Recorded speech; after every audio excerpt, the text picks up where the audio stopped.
One of the goals for my channel is that I want to cover more underrated manga. I've never wanted to be a channel that only exclusively talks about what's big in Shonen Jump and is extremely popular in the moment. In my opinion, there's a lot of manga that get little to no attention and are better than 99% of what is currently big and trending. And today, I want to talk about a new manga that has been flying under the radar. Land of Monsters by Mitsutani is a new fantasy manga that has just begun serialization, and I really enjoyed it, so I thought I'd make a video on it. Also, you can never read enough fantasy. In this video, I will be covering the first chapter and the basics of the story, then I'll talk a little bit about the world building. If you want to avoid spoilers, click off now and go read this manga. As of right now, this manga only has 7 chapters, so if you want to read it and come back to this video, it would be pretty quick to do. If you don't mind spoilers or have already read this story, then enjoy the video. Land of Monsters starts with a young boy looking up at a monster and some birds flying peacefully. We learn the boy's name, and it's Rabi, and his mother tells him that while they're flying peacefully, your father is busy killing them while building his new city. Rabi asks what his mother is doing as she attaches a ribbon to a tree. It symbolizes a request made to them to let us live on this land. See? Monsters come out and greet the two, and we see this lovely double spread showcasing the different monsters. After this, his mother returned to her hometown and left Rabi behind to stay with his father, and 8 years have passed since then. We see an older Rabi pull back a bow and shoot an arrow into a boar. 2 other kids admire Rabi's skill. They were competing to see who could hunt it first. We learn about Rabi's father, who is considered a great hero because he kills monsters and protects the cities. Monsters don't even venture close to the kingdom anymore. Some guards find them and tell Rabi he needs to return to the castle. Since his father created the castle, everything but humans have been killed and humans are all alone in these lands. Rabi then hears something. It's a baby monster that's injured. It hasn't been able to leave because it can't fly. Rabi was told to kill any monsters he finds near the city, but he assumes the monster will die on its own and goes to leave as the monster slumps down and Rabi returns to the castle. Rabi gets scolded for leaving the castle and his father appears saying he reeks of beasts. His father pats him on the head and is pleased he chose hunting monsters over studying. He gives Rabi some more advice about killing monsters and how they are evil and hunt humans. He goes to wash up and receives a lot of praise from the citizens. Drot the maid tells him to head to his room and study, but then she says today is a special day and he can leave the studying for tomorrow, and Rabi then heads to his room. But when Rabi is alone in his room, he looks anxious and begins to rapidly write and study. He murmurs to himself about how no one suspects him and he made sure not to miss that shot on the boar. He's interrupted by noises and says it's cramped in there, huh? It's the monster from earlier. Rabi saved him and begins feeding him meat. He thinks he should put on perfume to hide the smell of the monster.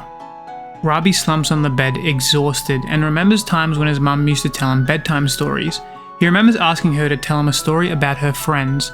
There was the hot-tempered Alpha, Tyron who was lazy, Flute who always wants attention, Hona who was always smiling, the quiet drone, Jen Kabula who loved to eat, Dalf the greedy, and the lonesome Oz.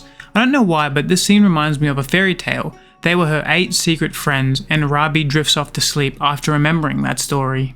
He then remembers his father telling him that despite going through the trouble to make this city, Rabi's mother left because there were no beasts. He calls her weak and Rabi begins to cry. His father tells him that beasts only saw humans as food, which is why he kills them. He then questions if Rabi shares the same feelings as his mother, and we cut to Rabi studying. He studies and practices the sword in order to please everyone so that no one will talk badly about his mother. Humans live together for friendship and protection, and Rabi wonders what his mum would think if she saw him and how he lives. Rabi's thoughts are then interrupted by someone telling him that his father wants to see him right away. He sees his father in the throne room and he nonchalantly tells Rabi that his mother's dead. Rabi stood still as we see the ribbon from earlier fall from the tree. Ever since then, something felt odd. We then see some unsuspecting hunters being snuck up on by a monster. The castle is in panic as over the last 3 days there has been 19 attacks. Rabi is informed that his mother's body has arrived and the funeral will be held later tonight when his father returns. Rabi was unaware that his father had left, and Drot informs him that he is out hunting beasts. Rabi then says that he doesn't think his mother would have wanted to come home under these circumstances. Rabi then says that he isn't bothered by his mother's death and asks Drot if there's anything he can do. Drot tells him that he should rest. Rabi replies that he couldn't rest under these circumstances and would rather keep himself busy. Drott tells him about a carriage that was attacked and how a girl around his age was the only survivor, and she has refused to eat or speak since they saved her, and Drott says that maybe she would feel more comfortable with someone around her age giving her food. Robbie introduces himself to the girl, who looks back, giving him a blank stare. He finds her odd and just leaves the food before trying to leave. The girl grabs him and smiles before letting him go, and Robbie quickly flees the room. He thinks maybe she could smell the monster scent and thinks he should be more careful. As he enters his room, he sees the girl holding the monster. He asks how she knew, and she responds saying his scent, it was obvious, and he's surprised that she actually spoke. She says that she won't tell anyone, and Robbie says sorry, and the girl doesn't understand why. He says because her parents were killed by monsters. She still doesn't get it and asks whose side are you even on. Robbie is confused and asks what she means. The girl then leaves the room. As she leaves, he asks if she's afraid of monsters. The girl replies saying, "No, I'm not." Drott then appears and says his father has returned and they will have the funeral soon. Robbie arrives and walks up to his mother's body and can't remember her face or even what she was like. He then looks down at her and the memories begin flooding back. He can't help but cry as he remembers spending time with her, and he hugs her. We see Drott talking with another attendant and they worry over him, but are interrupted by someone looking for the girl they brought in. They can't find her anywhere. They sent a message to the town the couple came from and found out that they never had a daughter. We see the girl walking through the castle and see a flashback of her talking with Robbie's mum, and mentions that as long as she is alive, they can't touch any of the humans living on this land. The girl then holds the ribbon and says that she didn't think their agreement would end so soon. We then see the girl knock on the door where the Lord is getting ready for the funeral. The Lord turns around after hearing the door open and is met by a white wolf. He quickly draws his sword as they lock eyes. Robbie wonders what is taking his father so long and goes to check on him. He is met by the wolf holding his dead father. The wolf then speaks, saying it's true then, Oki is really dead. Robbie remembers it being the wolf he met with his mother when he was younger. Oki is my mother's name, how do you know it? Robbie says. Because Oki was my friend, the wolf replies, surprising Robbie. The wolf is surprised he isn't fleeing and then asks for what reason he drew his sword. She calls him a twisted child. She then touches his forehead, making Robbie tremble. I hate people like you, so I'll tease you a bit, as she turns and grabs Oki. What are you doing? Robbie asks. It's nothing to do with you. Oki is dead, so now I can do as I please. The girl says that she despised his father for killing so many of her kind.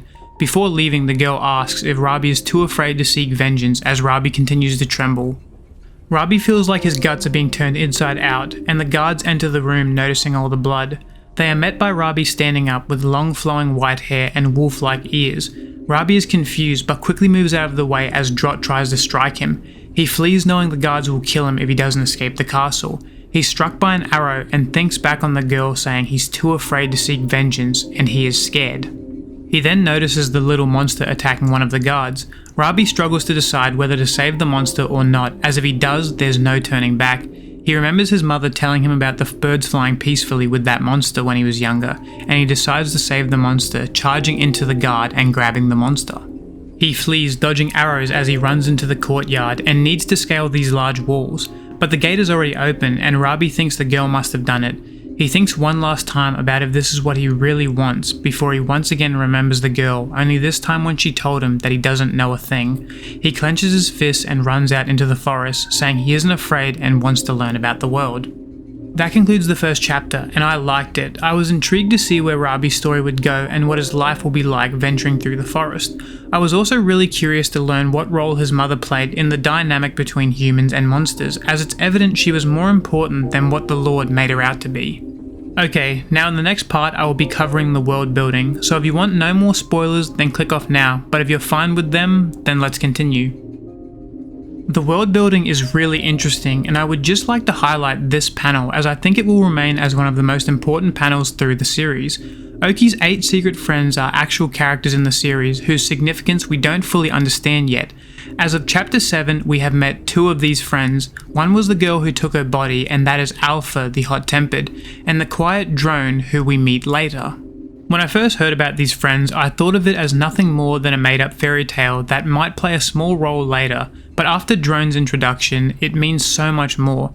Robbie meets Sero, a servant who lived with Oki in the forest, and this character is traveling with Robbie and teaches him stuff. One thing he talked about is the difference between animals and monsters. Animals are just one animal, as monsters are a mix of various traits in one animal, like Mugu, which is the name of the monster Rabi saved in chapter 1. He looks like a lion with bird wings, which is basically a griffin, although I've seen various depictions of a griffin, one with a lion's face and another with an eagle's, but nonetheless a fantastical creature that more than fits the world of this story. Sarah then talks about the different types of monsters, some being wolf, deer, bird, and horse, and mentions there are 8 major types in total, which instantly makes me think of Oki's 8 secret friends. Sarah then mentions that Alpha is a wolf monster and stands at the top of the wolf type, which is the most violent type of monster, which fits his hot-tempered description. So now that makes me believe that Oki's 8 secret friends were the 8 strongest of the different types of monsters. Rabi then asks why Alpha didn't resemble any other monsters, and she felt different to usual ones. Sarah then says she's an exception and to never go near a monster that looks like only one type of animal, and we see a black horse. This black horse is Drone, and has been searching for Oki after she died, but can't find her and says that she is his friend. Drone actually finds Rabi and pulls him and Sarah into another realm, and this is when we learn that he has pulled them into the land of the dead. Drone says he has taken them to the gate of the underworld and introduces himself. I don't want to spoil much more, but basically he is either the god of the underworld or the guardian of its gate. I'm unsure of which, but he also takes a human form in this realm, which makes me think that the 8 friends are monsters that are a mix of animal and human.